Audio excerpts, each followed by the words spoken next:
What's going on, y'all? It's J.D. Piquel. Welcome into the Hard Count. We say it every single week, but it could not be more true. This is the People Show. This is your show. Every single thing that you know and that you love about college football, it happens here on a daily basis. Nick Brake does the real heavy lifting.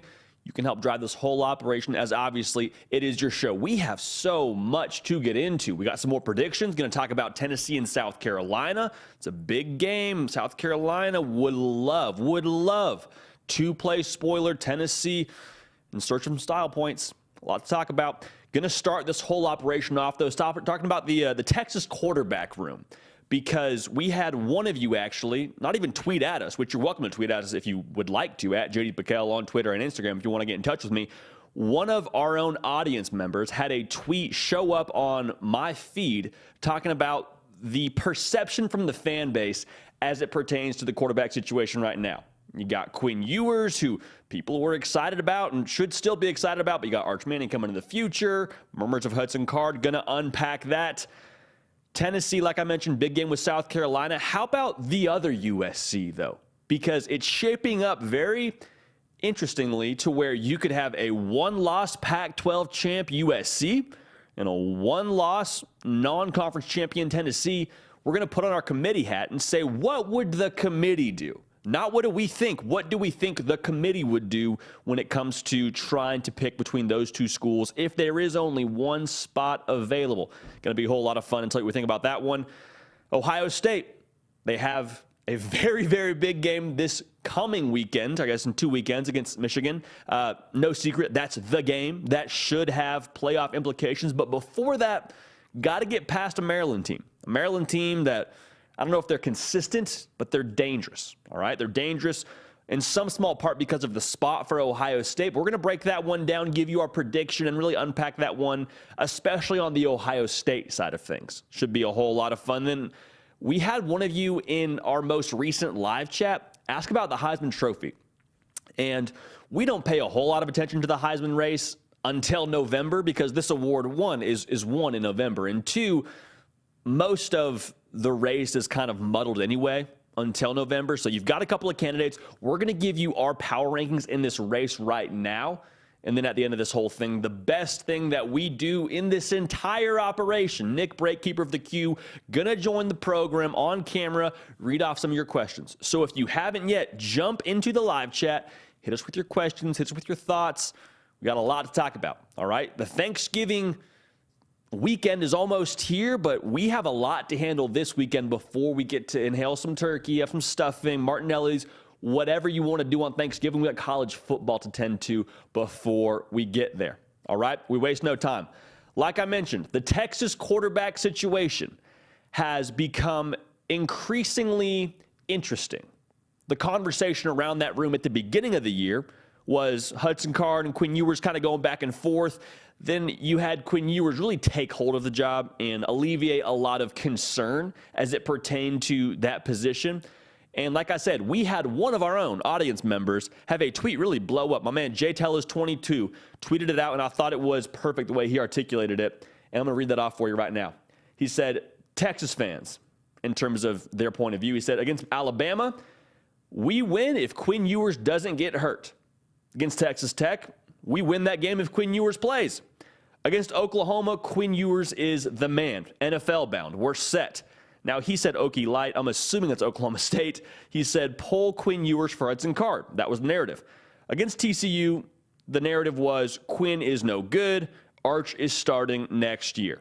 So, one, this was funny. Like, this was a funny tweet.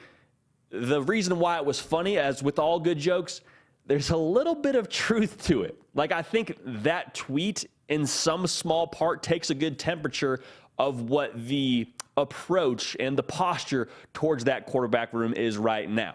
So I'm going to kind of go through the three prospects that you have right now in the quarterback room, or are going to have, between Quinn Ewers, Arch Manning, and Hudson Card. Let's break it down. What did you think about Quinn Ewers prior to 2022? What was your analysis on him? In large part, the analysis was, hey, young quarterback, very talented, a lot of tools. It'll be his first year starting. Capable of doing some really good things. Fast forward the tape. We're here 10 games into the season. I have the same estimation of Quinn Ewers as I did before the year as I do now. I don't think he's done anything on the field as a guy who should be a true freshman based on, him leaving a year early from high school. He's done nothing on the field, for me at least, to deter that report on him. Played really well in some games, looked like a freshman in other games. Kind of the way the whole thing goes. Now, I think after 10 games, a lot of people are saying, well, he's not the guy. He's not the answer. Really? Are you sure about that? Are you really already set on giving up on the Quinn Ewers operation at Texas? I think that would be very much naive. In some small part because 8 of the 11 starters on this Texas offense, including Quinn Ewers, are either a freshman or a sophomore. Bottom line, he's new, and he's got a whole lot of people around him that are new. And oh, by the way, it's year 2 under Steve Sarkisian. What are you expecting from him? In year 1, what was the expectation? Vegas had him at 8.5 wins, 2 games left there at 6 wins, and they could be a half game under what Vegas thought they would be at. All right? Like, that's kind of the fact of the matter. When I look at this Quinn Ewers situation, if you're giving up on him already, I would akin that very much so to cooking a steak, right? Hey, really nice steak, a lot of potential, great ingredients. They say cook it for 4 hours. Well, if you're giving up on Quinn Ewers, you're coming back after the first hour, hour and a half and saying this steak isn't any good. We need to just throw this steak out. We're done with it. What's the sense in that? Did you think you were going to get Quinn Ewers' maximum potential in his first year starting? Surely that wasn't the approach at the beginning of the year. Let's not be a victim to the moment now. After some subpar performances against TCU and against Oklahoma State, he did not play his best football. But you've seen he has the tools. He has it under the hood to be really, really special. Hudson Card is a name that has circulated a lot more in Texas circles as the conversation has grown with, hey, is he the best option right now to help us win games? I think that's, not an unfair conversation to have as it pertains to these next 2 games, but I would not start Hudson Card for the following reasons. He has an extremely high floor. Very, very solid player. In his career at Texas, he's somewhere around 11 touchdowns, 2 interceptions, at least in the last 2 years. Here's my question, though. Are you winning 10 games with Hudson Card as starting quarterback? Are you winning a Big 12 title? Do you find yourself in better position with Hudson Card at quarterback than you do right now with Quinn Ewers? I don't think so. Not to knock Hudson Card, I think you kind of know what you have in him. Like I said, he's a very high floor player. The offense under Hudson Card, to me, is a lot like a Jetta Volkswagen. Solid car. Get you from A to B, no problem. Is it going to break the sound barrier? Is it going to be able to, really maneuver extremely effectively? I mean, I don't think so. It's not really what it's built to do, but it's solid. It's a high floor. You brought Quinn Ewers to Texas because he has no ceiling.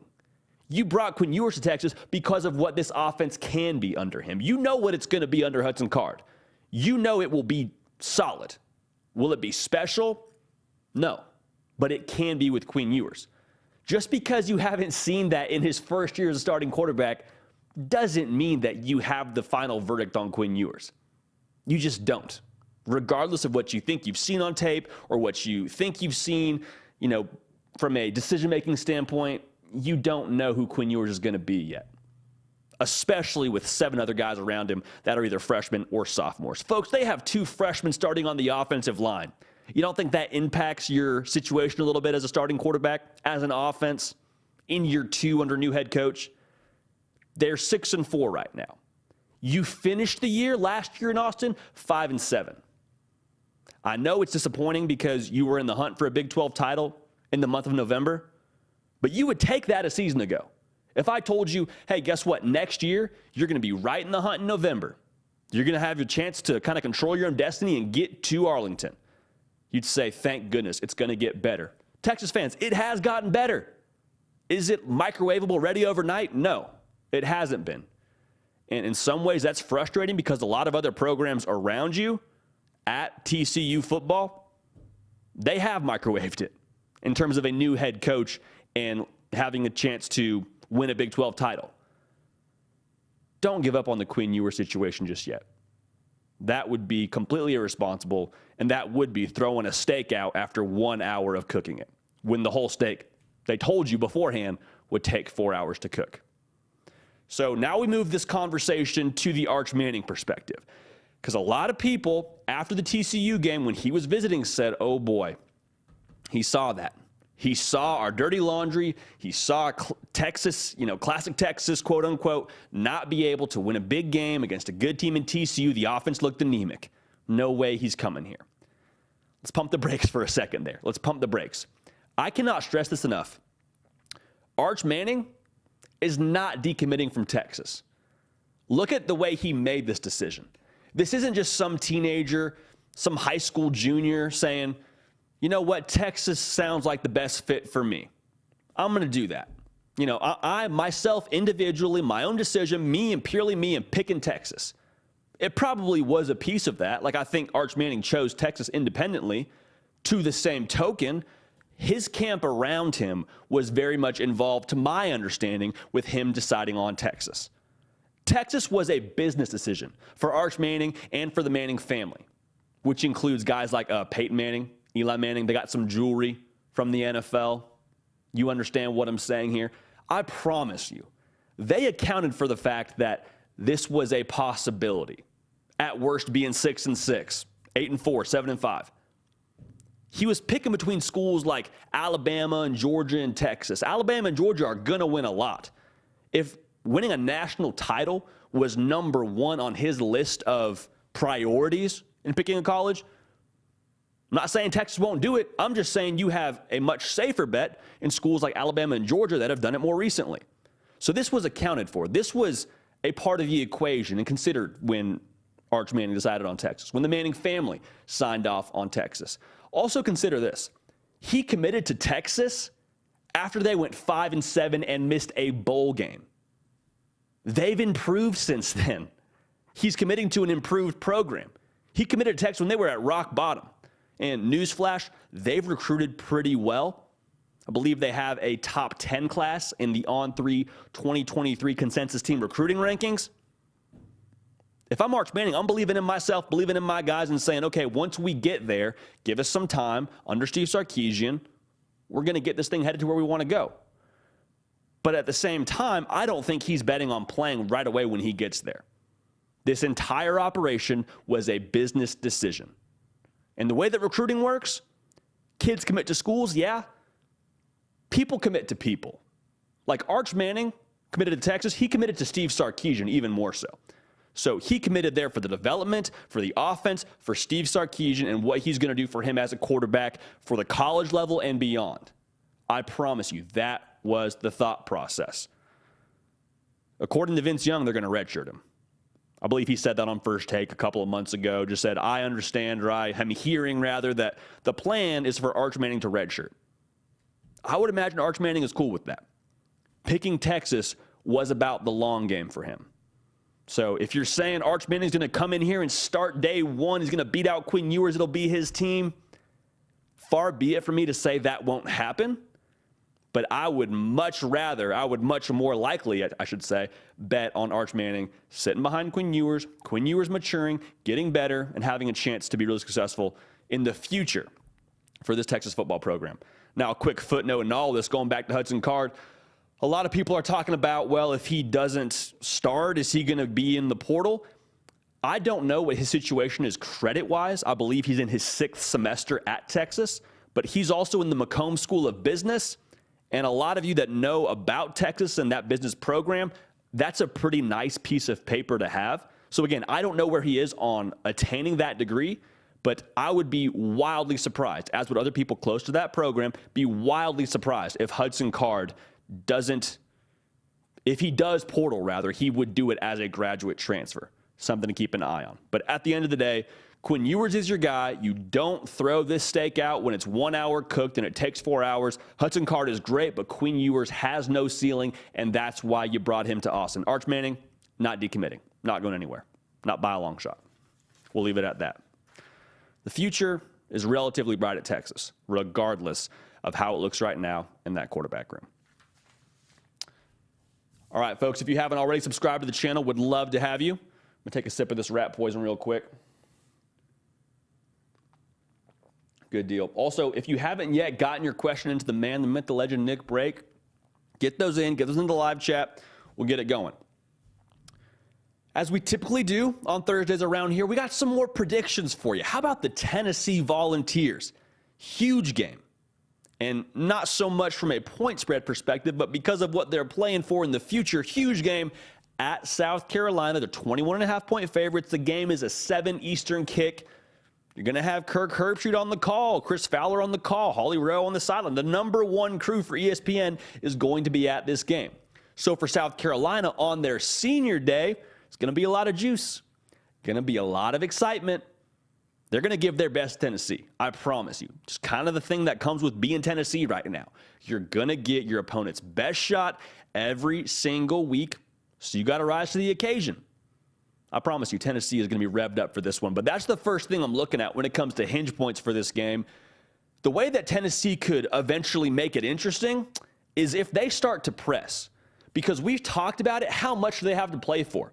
Not an SEC title, so they don't control their own destiny. So right now, they're auditioning really for the committee, for the College Football Playoff Committee, saying we got to put on some style points and show them why we should be selected.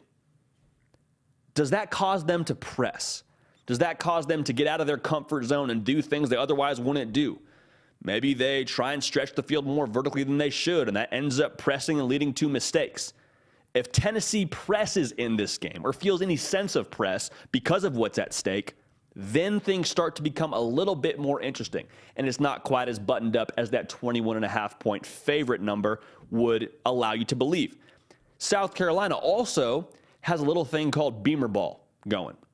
And don't get it twisted. They're not necessarily playing to their standard these last few weeks, but Shane Beamer and company, they're going to do everything they can to find some sort of wrinkle, some sort of edge for their program in this game. South Carolina, 5 blocked punts on the year. Scored 6 points last week against Florida. Got 1 touchdown on a fake punt. Shane Beamer is going to empty the clip for his program and those seniors on senior day against one of the top teams in the country. Like, they're going to get creative, and you're going to see some form or fashion of Beamer ball, whether it's a fake field goal, whether it's a fake punt, whether it's an onside kick at a surprise moment. Like, they're going to come with it against Tennessee in this game. So keep an eye on that. For South Carolina, the other piece of this that's important is their rushing threshold. We talk about it. Shane Beamer talked about it a lot last week. They have a rushing threshold. They try and reach the rushing goals, rather. And whenever they have crossed that threshold and reached their rushing goals, they have not lost a game. And if I'm reading between the lines here, that rushing threshold is right around 100 yards. And so for Shane Beamer, the running back room is a big point of emphasis this week, right? Marshawn Lloyd is a little bit dinged up. You would hope you get him back for this game. Christian Beal-Smith, you'd hope he's ready to roll for this game, because if not, it's going to be Jaheim Bell. And Jaheim Bell is a unicorn. He's listed as a tight end, but he's been, for the most part, their bell cow as the running back, at least last week against Florida he was. I mean, he's a freak, but they got to find something on the ground, man. And they're going to have their work cut out for them. For Tennessee, they're giving up like 3 yards a carry. Good for top 15 in the country. That linebacking and defensive line group for Tennessee, they're not going to surrender much. But for South Carolina, it is paramount to have some sort of something established on the ground, because for Spencer Rattler, he hasn't been the epitome of consistent. South Carolina hasn't really protected him that well. They're one of the worst sack rates in the country on the offensive line. You got to have something to offset this defense.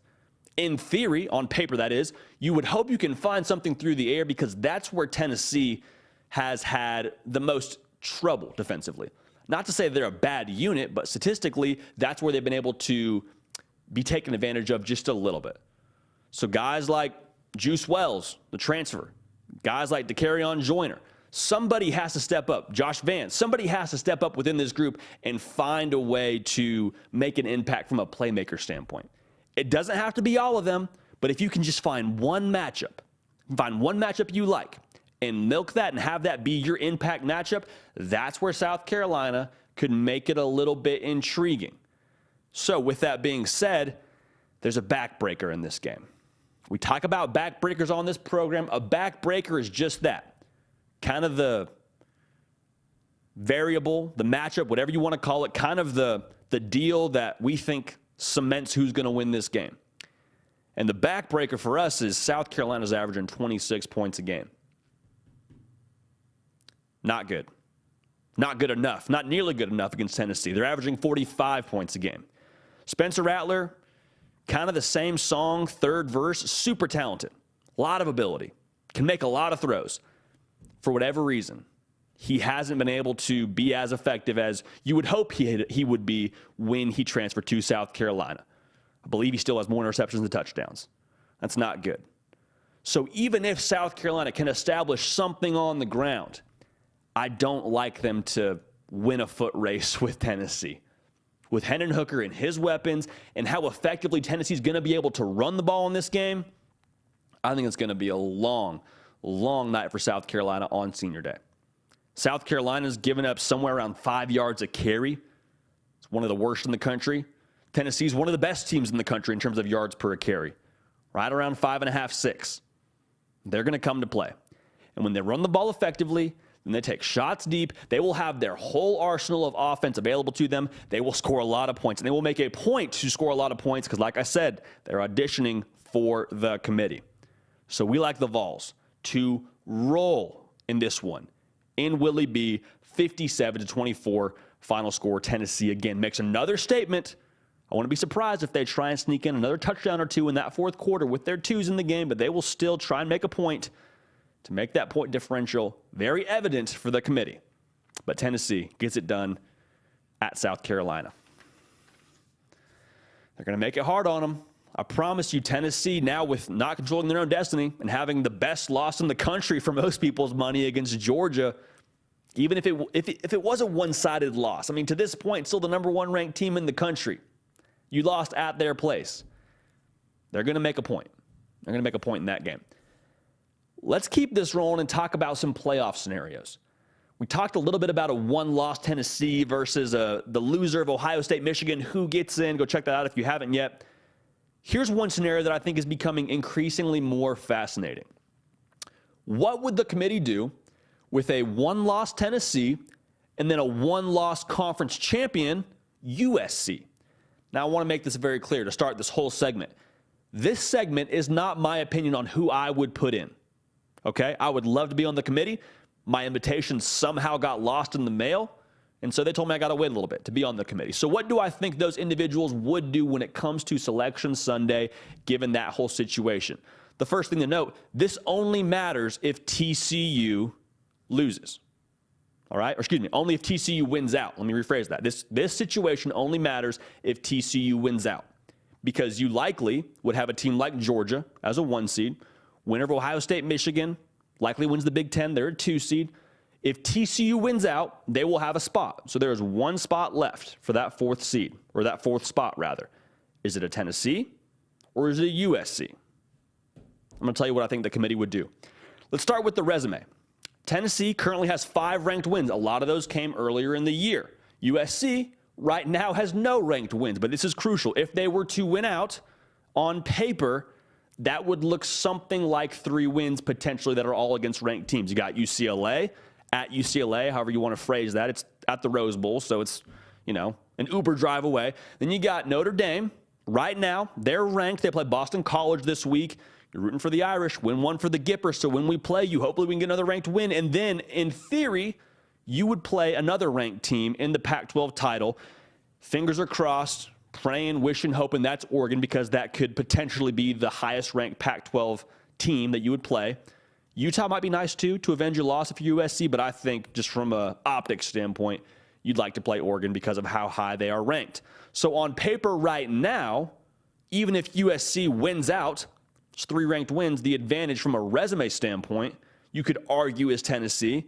But then what do you do with USC being a conference champion? I would subscribe to either thought there. I think the committee will appreciate that USC is a conference champion. So the second part of this, for the committee, I believe timing matters. Now, what do I mean by that? For Tennessee, they don't have the gauntlet really left in front of them. Like we said, they got South Carolina at South Carolina, then they got Vanderbilt. I mean, not a ton of meat on the bone, right? Not really the most exciting matchups. You're not tuning in saying, wow, I can't wait to watch, Tennessee Vandy. No disrespect to Clark Lee and his program. I hope that's a game that matters in the future. It's not going to be one that matters this week or the coming weeks or this year. It's unfortunate. For USC, it's kind of teed up well, right? In the month of November, you got at UCLA, like I said, Notre Dame, and then you have a Pac-12 championship game.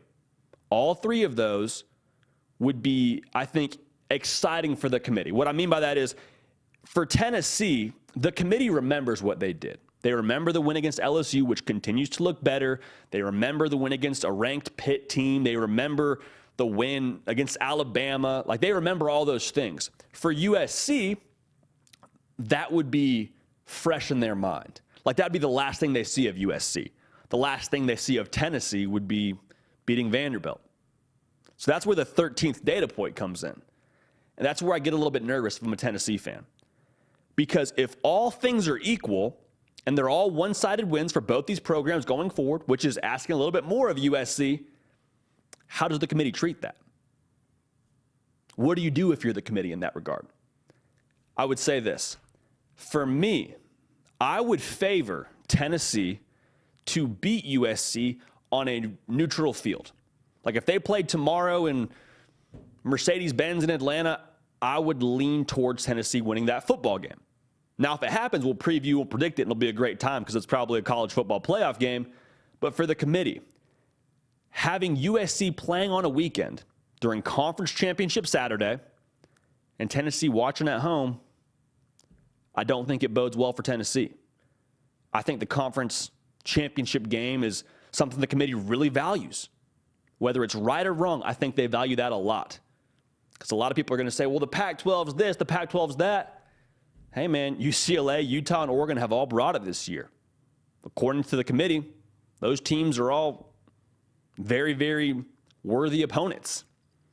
So, with that being said, regardless of how I feel about Tennessee and how good they are and how many points they score, that 13th data point is the backbreaker for the Vols. I think USC on Selection Sunday, if they win out, I think they control their own destiny, especially if they win in one-sided fashion. I think USC would be that team that gets in.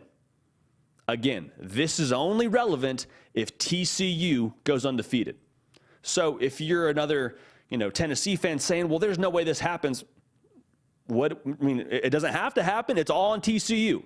They still have to handle business. They still have to, beat Baylor this weekend. Baylor would love to play spoiler, to play Iowa State, and they play the Big 12 title game, probably be Kansas State. They have to beat a second time.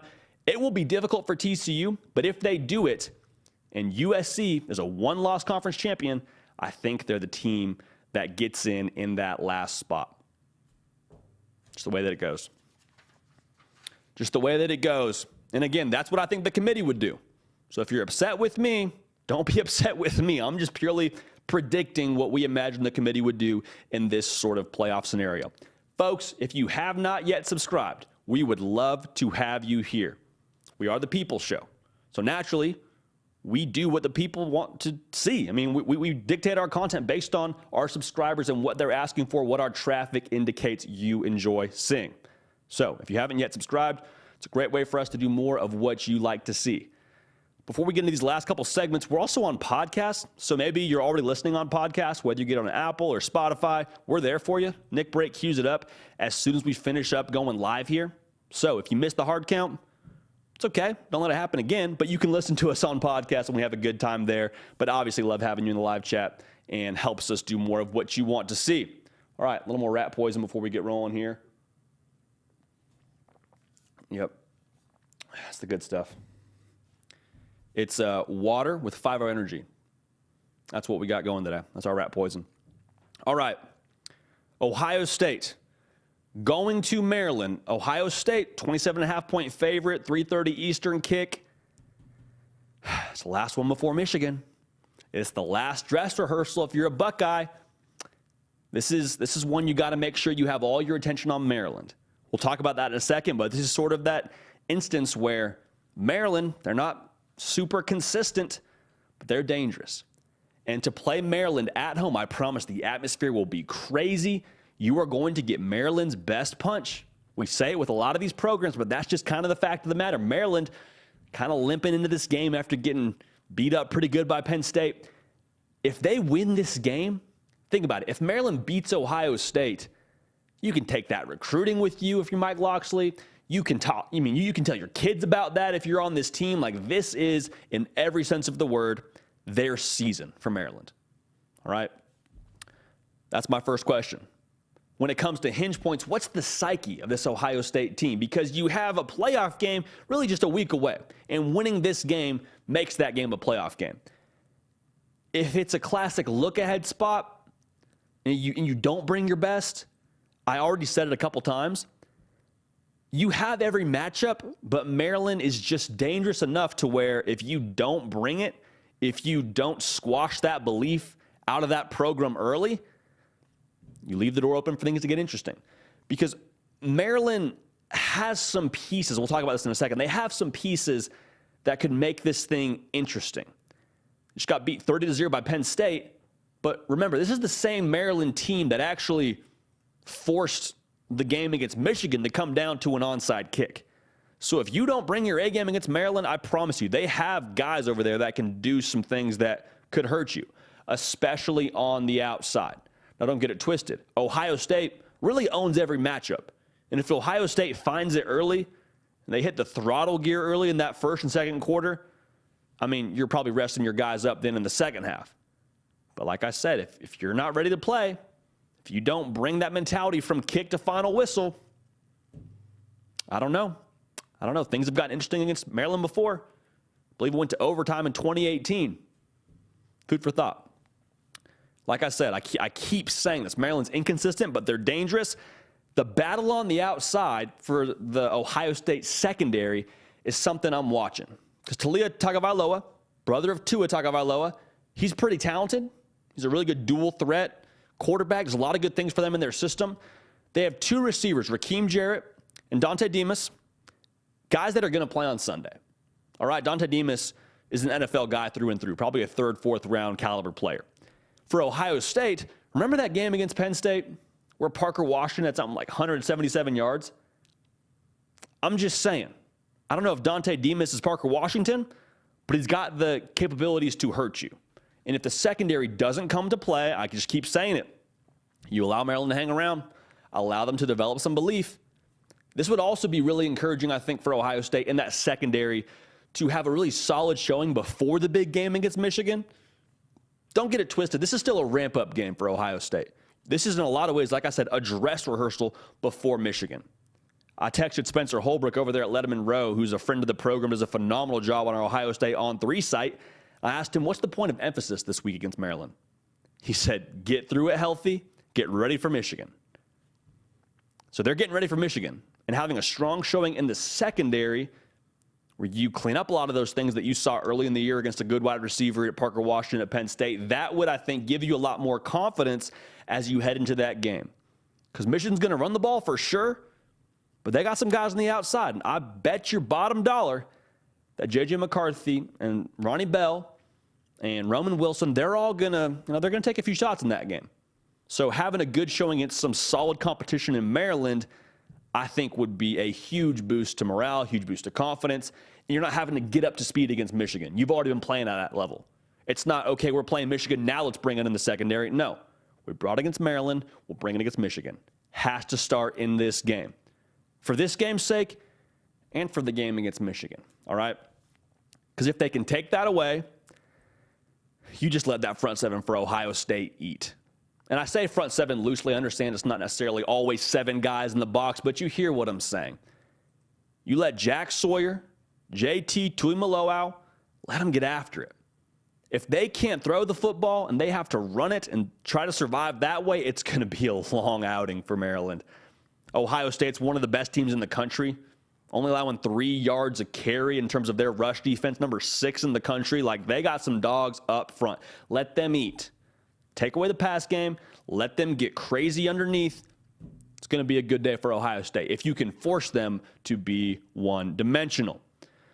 This is my overall question for Ohio State when it pertains to this game. You've heard us talk about it before.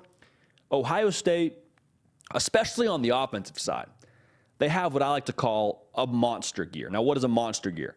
It just means whenever Ohio State finds it offensively, their rhythm, their tempo, their efficiency, their execution, whenever they find that at a certain point in the game, I don't know if there's a lot of teams in America that can keep up with them. Guys like Marvin Harrison Jr. get going. When their running back room is healthy, they're rolling. How long does it take them to find that monster gear? Because we've seen a couple of times this year, it doesn't always happen in quarter one. Penn State, it happened in the fourth quarter. Iowa, they were up 26-10 at half, but it didn't really hit and really start going until the second half. Michigan State took about a quarter and a half. Like, if Ohio State gets out of the gate slow, you're not really worried long-term about Maryland because you feel confident that, okay, at some point we're going to be able to win this football game. But it does give you some pause, like I mentioned, it gives you some pause for the next week of, okay, now we got to start fast. We haven't started fast the last couple of weeks. How do we start fast in this game? And Indiana's kind of an asterisk next to that because Indiana's not very good. Still credit to Ohio State. But my whole point is, can you get in gear early if you're Ohio State? That's what has to happen. For this game, yes. But for the dress rehearsal's sake, for Michigan in the future, you would like to come off this game saying, okay, we started fast last week and we're ready to roll. In tandem with that, what's the counterpunch for them? We've talked about it a couple times on this program. Marvin Harrison is their alpha dog receiver-wise, and that's great. And if you can't cover him, I wouldn't stop throwing to him either. There's two other receivers, though. Emeka Egbuka, Julian Fleming, both really talented players. You have to be at Ohio State and play receiver, just kind of the way that works. In the month of November, Julian Fleming, 3 catches. Emeka Egbuka, extremely talented, was popping early for Ohio State. He only has 4 catches. I understand the Northwestern game is kind of a wash because it was such crazy weather. But the fact remains, you got to have somebody else offensively in the pass game be a solid number 2 to take some pressure off Marvin Harrison. Like, if Marvin Harrison Jr. is your only guy that you can go to in the pass game, which is funny to say out loud, but we haven't seen it from Ohio State the last couple weeks, it's going to be tricky against Michigan. So I want to see Julian Fleming, Emeka Egbuka step up in a big way and just have a day against Maryland. It's ripe for the picking. I promise you. C.J. Stroud, he's hitting his stride. He's got Heisman aspirations. We're going to talk about that in a second. This needs to be the game where you have a really solid number 2 wide receiver step up. At the same time, and along with that, Dallin Hayden, running back that got the bulk of the carries last week against Indiana, played really well, over 100 yards, about 19 carries. Sounds like Mayan Williams and Travion Henderson are continuing to get healthy. If they can go, I'd love to see them get a couple of carries, but I want Dallin Hayden to carry the load in this game. Because next week, regardless of how healthy you feel Mayan Williams and Travion Henderson are, I think Dallin Hayden may need to have a role. So let's empower him. Let's give him a ton on his plate this week, so when we take some of that off his plate against Michigan, it's like, okay, actually, this is easier than last week, and it's a bigger game. Now I feel more comfortable contributing. I want Dallin Hayden to get the majority of the carries in this football game. And I want to see him thrive and succeed in that fashion to help us against Michigan. Because like I said, this whole game, Maryland, they're not consistent, but they're dangerous. But even more so, this is a dress rehearsal for Michigan. Your last chance to rev the engine before you play Michigan. That's what this is all about. In your last shot before Michigan, do you kind of sputter and wait till the third quarter to really rev the engine and flex your muscle and show your power as Ohio State? Or is it from the very jump? Mind's right. Culture's right. We're ready to roll. Championship mentality. Let's roll quarter 1 and just take care of business. That's what you would hope to see from Ohio State in this game. It's what they would hope internally. It's what I'm positive the Buckeye faithful would hope for. That's what I want to see when watching this game from Ohio State. So as you would imagine, we think Ohio State rolls in this game. Think they win very handily. I do think they get a quick start. I think they understand that it's championship November. They understand who they play next week, and they understand they got to check this one off the list first. So I have Ohio State winning this game and covering this game 43-10. Ohio State, it's all leading up to that big one in Columbus against Michigan. But like I said, we like them to win this game on the road against Maryland. That's going to be so fun. Ohio State, Michigan's going to be so fun, especially if they both take care of business. I'll say it, we both predicted them. We predicted both those games for Ohio State and Michigan to wind up in Columbus undefeated. Michigan's got to beat Illinois. Ohio State, like we already talked about, they got to beat Maryland, but it's right there. And that will be a playoff game. Playoff game, playoff atmosphere in Columbus, Thanksgiving weekend. It's going to be awesome. It's going to be so cool. All right. Like I said, if you haven't yet got your questions into the man, the myth, the legend, Nick Brake, would encourage you to do so right now. Going to do this segment and go to the live chat. We'll have a good time. Get the party started, all right? Well, party's been going, but you know what I'm saying. We'll invite, we'll make sure this party gets everybody in it. All right. The Heisman Trophy is beginning to become more and more of a close race. Maybe not a close race, but the finish line is becoming more and more in sight. So what are the Heisman power rankings for us as they stand today? I'll give you our top 5 and an honorable mention. My honorable mention, and this is maybe a little bit of a shock to some people, is Bo Nix. Now, Bo Nix right now has the 5th best odds in Las Vegas. Could still very much so play for a Pac-12 title. Big game this weekend against Utah. No update on if he's going to play or not. I would hope he does for his sake, for Oregon's sake, and for his Heisman Trophy candidacy. 39 total touchdowns. He's been so impressive. He's turned a completely a new leaf since he was at Auburn. Here's my worry about him, though. Oregon's not going to play for a college football playoff.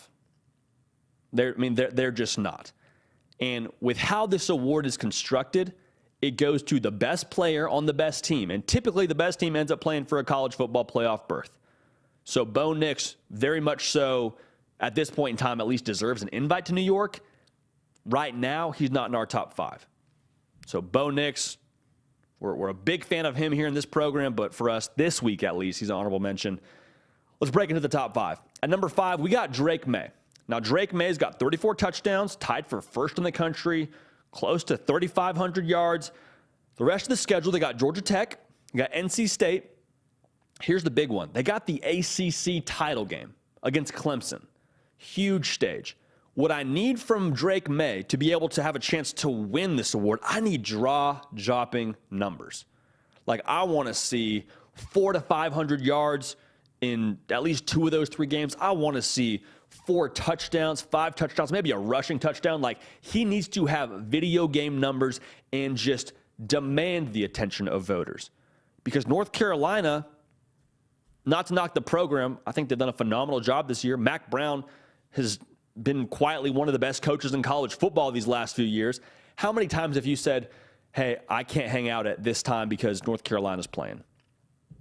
Right? They haven't demanded a ton of national attention. Whether it's right or wrong, Drake May needs to demand that attention for himself and shine on the biggest stage against Clemson. Also, may need a little bit of help from some of these bigger name guys having some later stumbles. I hate to say it. It's kind of the fact of the matter. But for us, Drake May, number 5 this week on our Heisman rankings. Here's the most intriguing candidate to me in this entire race. Caleb Williams, quarterback, USC. Vegas right now has him at the 6th best chance to win the Heisman Trophy. 37 total touchdowns. Over 3,000 yards passing. Only 2 interceptions. For me, he is on what I like to call boom watch. Now, what is boom watch? It means I think he has the most interesting path, the most potential path, rather, to skyrocket these next few weeks and potentially win the whole deal, potentially be the Heisman Trophy winner. Schedule is against a ranked UCLA team this week, at UCLA this week. Potentially a ranked Notre Dame. You hope they win against Boston College, and maybe that's a top 15 matchup. We'll see. And then in that case, you'd have the Pac-12 title game. And you would hope it's against a team like Oregon, who's going to be in the top 10 at that point. And you hear what I'm saying? You hope that you have some giants you can maybe slay. Now, the interesting thing about Caleb Williams, these are 3 big stages. 3 of the biggest stages he will have this entire season, if it goes as planned for USC. USC hasn't really had the most convenient viewing times, for voters at least. On the East Coast, his games are usually going on when you're in bed. So with these games, UCLA is a watchable time. I don't know what time Notre Dame's going to be playing, but the Pac-12 title game is usually, I believe, on a Friday.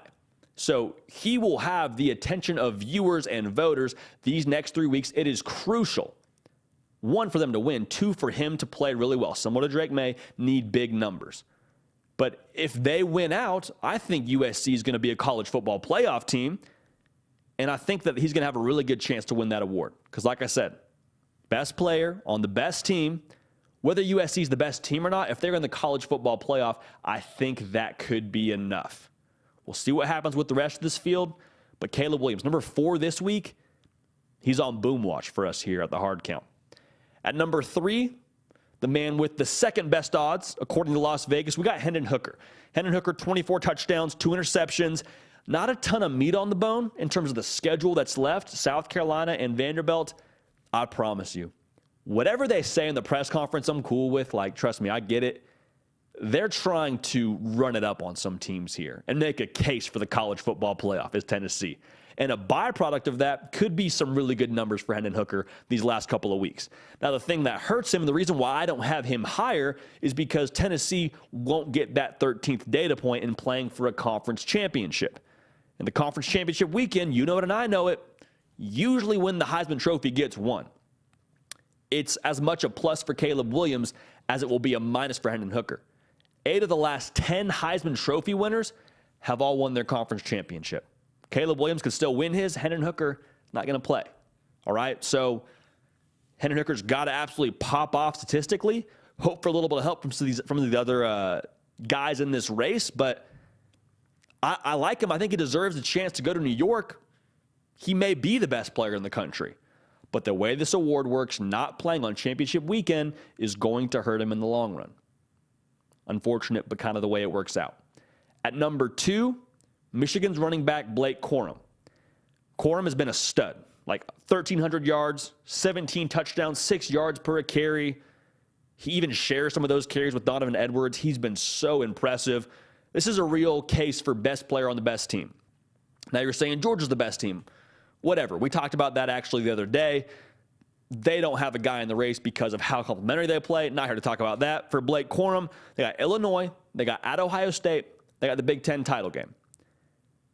I'll come back to that Ohio State game in just a second, but the bottom line is those are all big, big stages, especially Ohio State and especially the Big Ten title game if they were to win the Ohio State game and play for a Big Ten championship. So for him, the unfortunate reality is you just need some big, big numbers on those stages. And whether it's right or wrong, it's kind of become a quarterback award. And so I think he needs to do actually a little bit extra than you would expect from a running back in that scenario. Like, I think he might need a 200-yard game down the stretch here, especially the Ohio State game. If you get that 200-yard game in the Ohio State game, that would be just what the doctor ordered. Now, they got to win. I think they got to play, like I said, on that 13th data point. They got to play on Championship Saturday. But Blake Corum is very much in striking distance right now. Vegas has him as the 4th best odds. For us, we have him at number 2 in our power rankings. Going back to the Ohio State game, C.J. Stroud is number 1 for us right now. To be blunt, I think it's his to lose.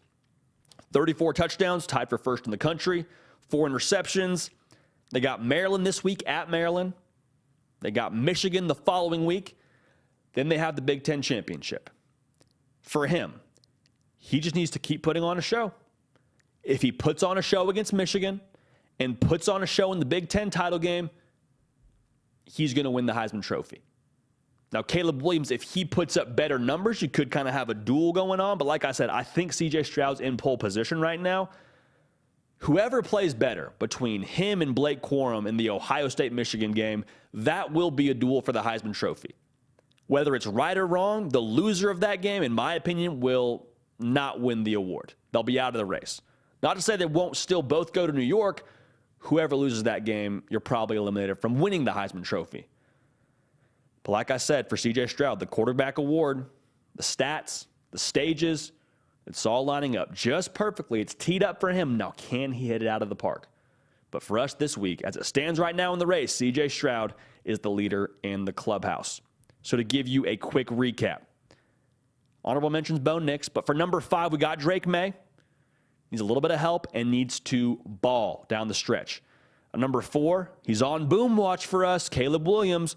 Would not be surprised at all if he starts creeping up these rankings and makes a big, big move these last 2 weeks of the season with the Pac-12 title game potentially being his biggest stage. And then at number 3, you got Tennessee's quarterback Hendon Hooker, maybe the best player in the country.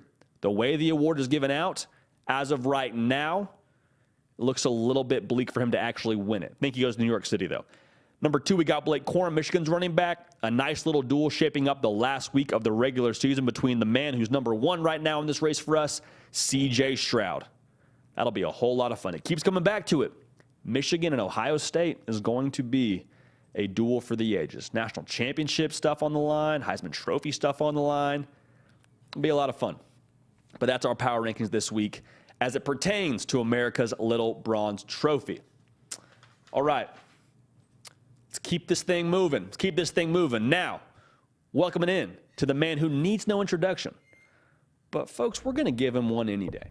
Any way, any day, doesn't matter what I was trying to say. Nick Brake, the keeper of the queue, the heavy lifter. Welcome to the program, my man. How we doing today? Hey, JD. Happy Thursday. Happy Thursday. It's a good day, man. Feels great here in Nashville. Nice Feels and cold. great. Bad day to be a hater, though, as always. Oh, dude. It's always a bad day to be a hater. Unfortunate. Especially here at Hard Count HQ. JD, you're doing great, man. How are you doing today? I'm doing phenomenal. Little rat poison in the mug. We're good to go, brother. We're good to go. What's going on in the chat? How are we doing in the party chat? Look, it's going good. A lot of arguments, as always. The LSU fans and Tennessee fans, they've kind of become our 2 strongest fan bases. They're at war right now. So that's healthy, though. Yeah, it's real healthy party. disagreements, healthy back and forth. Mm-hmm. I mean, it's banter. It's good banter, too. So there's keep not it going. there's not this kind of banter in the NBA. Like, not to knock the NBA, I love it, but there's not this kind of pride and pageantry and, you know, I don't think you get it in the NBA. I'm just going to say that. But anyways, what do we got going on, Big Nick? First question. It comes from someone who's been joining the party recently, Lon. They like asking you personal questions about college football. Lon wants to know, what's your favorite memory all time watching college football? Roll party. Oh, man. Lon, one, I love that. Hashtag roll party. Lon, the man, the myth, the legend, or the woman, the myth, the legend. Either or. Gosh, favorite memory watching college football. So I remember vividly being sick as a dog during the 2005 National Championship when USC with Reggie Bush and Matt Leinart and Dwayne Jarrett, one of the best teams of all time leading into that game, went to play Texas in the Rose Bowl, and Vince Young goes for the corner, goes for the pylon, the legendary call from Keith Jackson, gets in the end zone, and they win that game. And as a kid, I think that was my first real memory of watching college football and the exposure to how special the game is, the fabric of the sport, one of the most beautiful venues of all time in the Rose Bowl. The broadcast was phenomenal with Keith Jackson. Like, everything about that was just such a beautiful introduction to this game. And Nick, they say love at first sight. I think that's kind of what it was for me watching that game. So great question, Lon, but that to me is my favorite and also earliest memory in terms of watching and falling in love with the beautiful game that we all enjoy that is college football. Great question, Lon. Appreciate well done, it. JD. Roll party. Yeah, absolutely. Well, Minecraft Arenas, who I guess by their profile picture is an Oregon Ducks fan. Minecraft wants to know, hey, does Oregon bounce back this weekend? So, Minecraft, the answer is yes. Oregon plays a good Utah team in Autzen, and Dan Lanning actually said something interesting during his press conference this week, which gave me a little bit more confidence about them and honestly made me like Dan Lanning even more. Talked about, you know, the morning after the loss to Washington and feeling sorry for himself, but getting himself up anyways, grading the film really early, then recruiting. And he said, we're not going to let that loss impact us and beat us twice. He said, didn't happen with Georgia. It's not going to be the case with Washington either. So I think they get a big bounce back this week. No update on Bo Nix right now. Obviously, if he doesn't play, that changes the complexion of the entire game. But I am under the assumption, whether it's right or wrong, that Bo Nix will play in this game, and I think Oregon bounces back. I love the fact that it's in Autzen, too. I mean, if it was in Salt Lake, you feel a little bit less confident, but I do think Oregon bounces back. I don't see them losing 2 shootouts in a row, which I think it will be. But great question, Minecraft. Welcome to the party, brother. Hey, Benjamin, that's a new visitor here today. Welcome to the party. Benjamin, if USC and TCU both lose, and Ohio State and Michigan's close, could we see an all-SEC Big Ten college football playoff, JD? Wow, that's a great question. Yeah. Good question. So if USC loses, 2-loss team, they're probably out of the deal. TCU loses. I think TCU, depending on when that loss happens, obviously if it's in the championship game, they're not going to be in. But if it's, let's just say it's Baylor this weekend, and then they're a 1-loss conference champion, the timing of that loss matters. If it's in the conference championship game, they're obviously out. So for the sake of this conversation, we'll imagine that that's the case. Georgia's in, probably, right? Tennessee would then, in my opinion, be in. Gosh. Yeah, I mean, it's very possible. It's very, very possible. I'll say yes, actually. I'll say yes, especially if that loss for TCU is in the conference title game. I think it's a yes. Now, the interesting conversation then becomes LSU versus a 1-loss Michigan or Ohio State. Maybe that's another video we do, but I'd be hard-pressed to put another program in there over a 1-loss Michigan or Ohio State. I think at that point, you got to kind of just take the eye test into account and say, all right, this is one of the best 4 teams in college football based on what we've seen on the field. So, yeah, to answer your question, people wouldn't like it outside of those fan bases, but we would get an all-SEC, all-Big Ten playoff. Yeah. Be wild. That'd be wild. That'd be something, Nick. Well, and I think Thomas Orzak pretty much just asked the same question. If USC and TCU's, he just kind of specified about Michigan, though. Will they make it with 1 loss? I think you pretty much just answered that, though, JD. Yeah, I mean, Michigan, if they lose to Ohio State, the bummer is they only have that 1 ranked win. And you were hoping Illinois would be ranked, but, I mean, your resume is just you're needing help at that point. You control your own destiny right now, but if you drop that game and you don't have one of those teams lose it, it gets more mucky. But there's still a path. You have a USC and a TCU loss would help. So we'll see. That would be a wild week for us here, Nick. We would have a lot of content to talk about then. I mean, we'll have it either way, but it's still going to be a lot of fun. Zachary Whitfield, by the way, a confident Vols fan, says, JD, what's up? Tennessee's going to make the college football playoffs no matter what. Vols for life. There JD, it is. I don't know, no matter what. We've got a friend up in the office, William, who's quite the big Commodores fan. I don't think if Tennessee lost to Vanderbilt, they'd be in, but yeah, got to go to West End. Raucous West End, Nick Break. But no, in all seriousness, I think they're the first team off the bench, but I think the Pac-12 with that 13th data point, I'd be concerned. Whether we think they're the better team or not doesn't matter, but the playoff committee, I think, would take a 1-loss conference champion USC. So it's wild because, Nick, a lot of us before the season even started said Pac-12's got to be undefeated, got to have an ACC champ be undefeated. I mean, we're completely bypassing the fact that what about a 1-loss Clemson? In that scenario where a TCU loses and a USC loses and you have a 2-loss conference champ from the Big 12 and from the Pac-12, like 1-loss Clemson, if they're the conference champion and they're just sitting there, what do you do with them? Let's get crazy. Let's say it's North Carolina just sitting there with 1 loss as the conference champ. Now, they don't have quite the resume that I think Clemson has right now, so they may still get left out, but I'm just saying there is a lot of scenarios that are going to play itself out, and it's going to be a lot of fun to watch. But will they make it no matter what? I mean, I'm not quite that confident, but they have a very decent shot. I give them 60% on Tuesday night, Nick. Okay, there you go. That's a good answer. J-Mac Volunteer, would you rather see Tennessee as a number 4 playing Georgia the number 1, or do you want them to be a number 3 playing the number 2 Ohio State or Michigan instead of the rematch for the championship? That's a good question, too. Yeah, I mean, so I think as a fan, right? Like it's preference. I've already seen Georgia-Tennessee. I would love to, as a fan, see that game in a semifinal game and not in the college football playoff, just for the sheer fact of variety. I'm not even a big guy that's like, hey, let's do the whole parity thing. Like, if parity happens, parity happens. But I would be more intrigued to see Tennessee versus Ohio State or Georgia versus Ohio State. Like, let's let that game happen in the first round. Now, if you're a Tennessee fan, I don't know which way you side. I would say this. It is very difficult to beat anybody twice. So maybe if you're following that train of thought, you're like, hey, bring on Georgia. I don't know if I would subscribe to that logic if I'm Tennessee. I think you would rather play an Ohio State or a Michigan just because Georgia's going to be a problem whoever or whenever you play them, rather. So I don't know if it matters so much the order. But as a fan, to answer that question, I would rather see Tennessee-Georgia round 1. And maybe Tennessee fans feel that way too. Hey, I would too. off guard, right? That's what I'm saying. Dude, it'd be awesome. It'd be awesome. It'd be a fun watch. Totally agree, JD.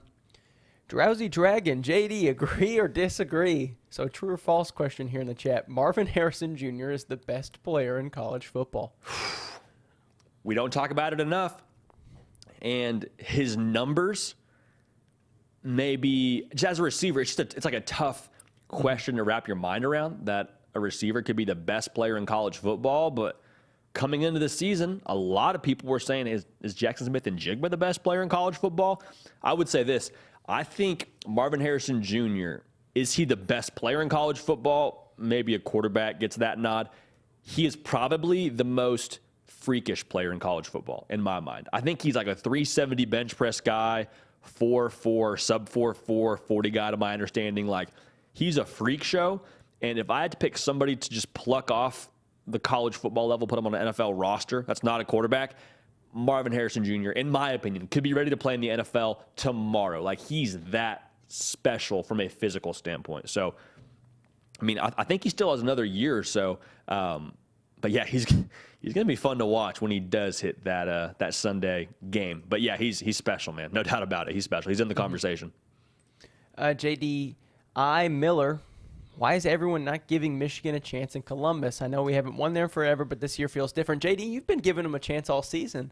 I mean, I think so. There was a segment the other day on The Herd with Colin Cowherd and Joel Klatt. We don't really shout out that many other programs just because we try and keep it all internal here. Like Kirby Smart says, we focus on us. But they had a really great segment. I think they said it perfectly. Michigan, super high floor.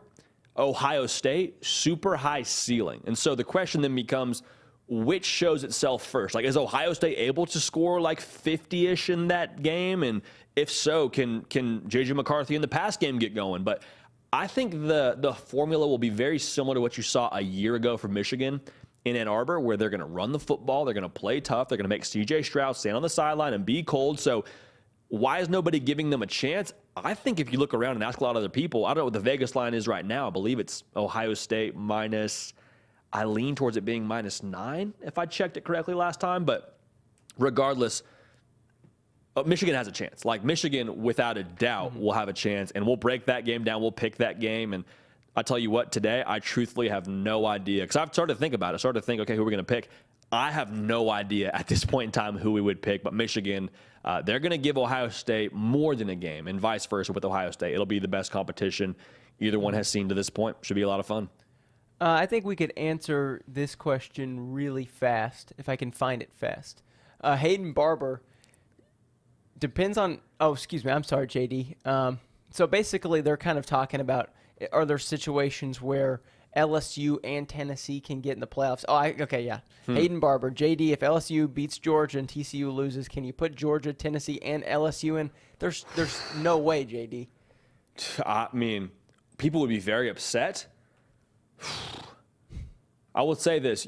I think that's more possible if you have Ohio State or Michigan lose this week. Like, let's just say this. Yeah. Let's say Michigan. I'm using Michigan for an example because I think Illinois is a better program. I think the spread, I think, is a little bit more favorable too.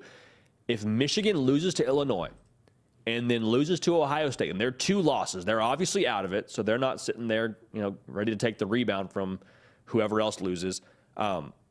You would maybe, I guess you need TCU to lose too, probably.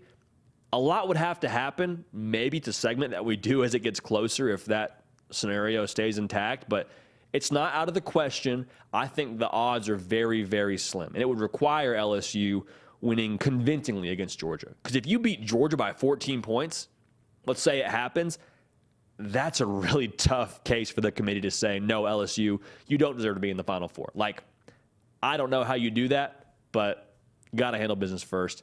I think it's very much possible, though. Conference champion probably gets some love. So we'll see. That's gonna be something else. I love this. I love talking about the playoffs. Yeah, you do. It's great. And don't you, Nick? Isn't this just incredible? It gives me a slight headache, but you love it. Our friend up in the office here at HQ, Sumner, loves it. So if you all love it, you can talk about it. But, man, it's giving me the biggest headache. This is not about the playoffs, although it does have playoff implications for USC. Tyler D says, will UCLA beat the Trojans this weekend? And in parentheses says, I think so. Gosh, okay. You know what? I don't think so. I don't. I think UCLA's linebacking group and just the second level of that defense, they struggled so much against Jaden DeLora, Arizona's quarterback, and he did a lot of things off script. He did a lot of things escaping pressure, extending plays. Caleb Williams is like 2-3x whatever you had problems with Jaden DeLora. And oh, by the way, the receiving core is that much better than Arizona as well. So with all the things we've seen UCLA struggle with, I have a hard time picking them being able to keep pace with USC. And USC's got a lot of talent on that defensive side. They've got their work cut out for them too. But I think if it ends up being a shootout, which I anticipate it being, I think USC has the juice. I don't think UCLA has the answers. So maybe I'm wrong. Don't think I am. I like USC to win that game. Mm-hmm. Okay, yeah. JD, I think we have about one more question. Let's do it. Mackenzie Brown, if Ohio State loses to Michigan by 10 or more, should they drop to 5? I mean, probably, right, Wow. JD? Yeah, I think so. I mean, I'd have to see what else happens, I guess, throughout that weekend. But the big verbiage that we got to pay attention to when it comes to the College Football Playoff Committee is one-sided loss. And this was a head-scratcher for me because they viewed Oregon's loss and Tennessee's loss to Georgia the same, which is fascinating because one's 46 points, one's 14 points, but they said they were both, in our eyes, one-sided losses where Georgia controlled the game.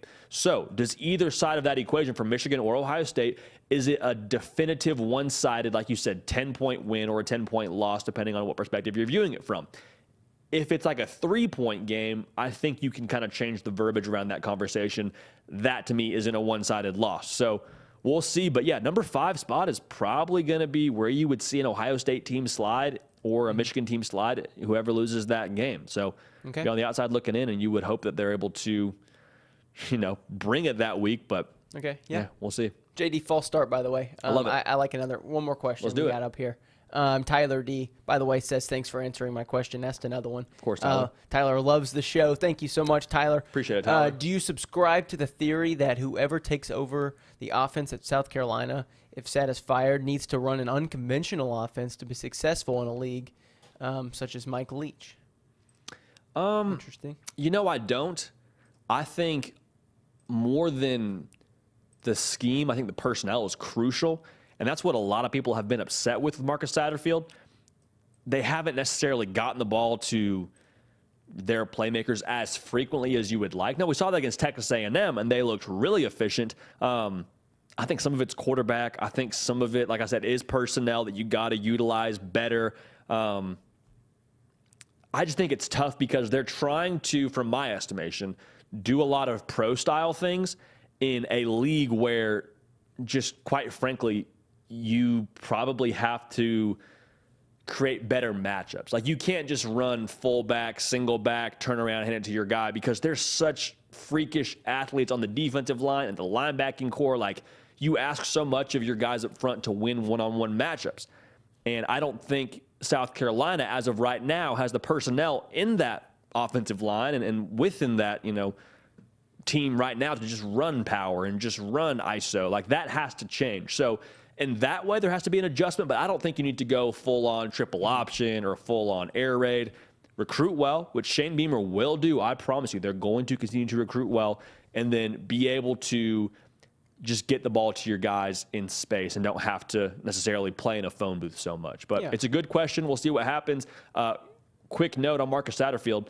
He's actually the reason why I was able to go to Baylor. I emailed Baylor probably 10 times, whole staff, and Marcus Satterfield actually got my tape, invited us to come and see the whole operation. Eventually, once we got into school, allowed me to walk on there. So we have a soft spot for Marcus Satterfield in our hearts, and hope he's able to eventually get that operation headed the right way. So awesome. That's us on South Carolina. That's it for us, Nick. Miller wants to know the prediction for the game in Columbus, Ohio State, Michigan. I'm going to say this, JD, you can say what you want, but I'm going to go ahead and plug in next week's show because we are going to be predicting that on Tuesday. So should we make Miller wait a couple days? Or Miller, we love you. We're going to have a video for that key matchups on Sunday morning, so lock in for that. Here's the reality. I don't have a solid pick to even give you. Yeah. If you wanted one today, like I need to dive into that one for sure, and we're going to dive into it. I tell you what, I've already been thinking about it throughout this week. So, I mean, when we have an answer, when we know, I promise you will know. So come on Tuesday. We'll have a good time. We're probably going to lead the show with that, huh, Nick? Like that's going to be what we lead this whole operation with on Tuesday. Okay. So be there. We'll have a good time. We'll give you our prediction then. I. Miller's not too happy about Sorry, that. I. Miller. I'm sorry, brother. My friend. It's just the way it is. I'll be man. there. Okay. We'll see you then. I. Miller, appreciate you, big dog. Appreciate you. JD, before we leave, I don't know if you want to put in your due diligence on this. Walt Palmer can't wait for a 12-team playoffs. Do you want to get into that, or do you just want to call it a day? Walt, yeah. I mean, we could do a whole other show on that. Because I know you have opinions on that. We even discussed that yesterday. Yeah, gosh. I will be concise with it. I understand the 12-team playoff is coming. Like, whatever I think about it, doesn't matter. It's happening. To the same token, what's so fun right now, what's so fun about this chat right now is you have 4 or 5 to 7 different fan bases that are all saying, well, what happens? How can we get in? What happens this last week of the season if we get in? If it's a 12-team playoff, most of this conversation is about seeding and not so much about will we have a chance to play for a national title. So with that being said, the playoff is happening right now. Like USC, UCLA, it's a winner for USC, at least it's a playoff game. I mean, for Michigan, Ohio State, that'll be a playoff game next week. If it's a 12-team playoff, they're probably both in. And so the beautiful thing about the regular season to me is that the playoff is built in. The playoff starts in late August, early September, and goes all the way through the regular season. So I understand that's not a popular opinion. I will say this too. When the 12-team playoff gets here, I will embrace it like a prodigal son. Like college football changes, we change with it. That's just kind of the way it goes. We still love this game. The game will be okay because of the fan bases and people and players that make it up. But I'm just saying, I'm for 4. I would have been okay with going to 6. We tripled the field, whatever. It'll get here when it gets here. Yep. It'll be great when it happens. All right. Awesome, JD. And I'll always, I think you're so right, but I always have that soft spot for my group of 5 schools, like my alma mater, Western Kentucky, who will be given a snowball's chance to get into the playoffs now, whereas they would never. But like you said, you call it the greatest regular season in sports. I call it the second greatest behind my English Premier League soccer. Okay. But it has no playoffs at all. The regular season's all, but, for the sake of our program, we will call it the greatest regular season in sports. JD, great talking. I'll see you on Tuesday, my friend. Nick Brake, appreciate you, brother. Holding it down, doing every single thing that you see here. Golly, the playoffs are here. Playoffs are right around the corner, but they're also happening as we finish out the month of November. Quick note for us. If you're not following the social channels, would love to have you follow me because we get to incorporate a lot of content into this program from interactions on there. Like we already had a tweet from an audience member that we made a whole segment out of. So if you're not following me on Twitter and Instagram at JD Piquel, would encourage you to do so. Also, we do gambling picks. We don't do them on this show just because we'd have to cut into the live chat, and I would not like to do that. But we give out those picks exclusively on my Instagram. So follow me. I'll put them out on Friday. Our Against the Suits segment, it comes out right around, I guess, 1 Central, 2 Eastern. Bottom line, if you follow me, you're going to get the gambling picks. We're up 6 games on the year. So you want to make some money, right now is the time to follow me there. All right, at JD Piquel on Twitter and Instagram for the gambling picks. Folks, thank you so much for rocking with us. This is an absolute blast. This is the best job anyone could ask for, and feel very privileged to be able to share these interactions and these moments with y'all as we head into the Thanksgiving week next week, and we're going to have a lot of fun. So make sure you're subscribed to the channel. Keep on coming with us and keep getting in the live chat and keep building this community. Tell a friend, and we're going to keep building this thing, all right? We're going to keep the party rolling, and we will see y'all next time.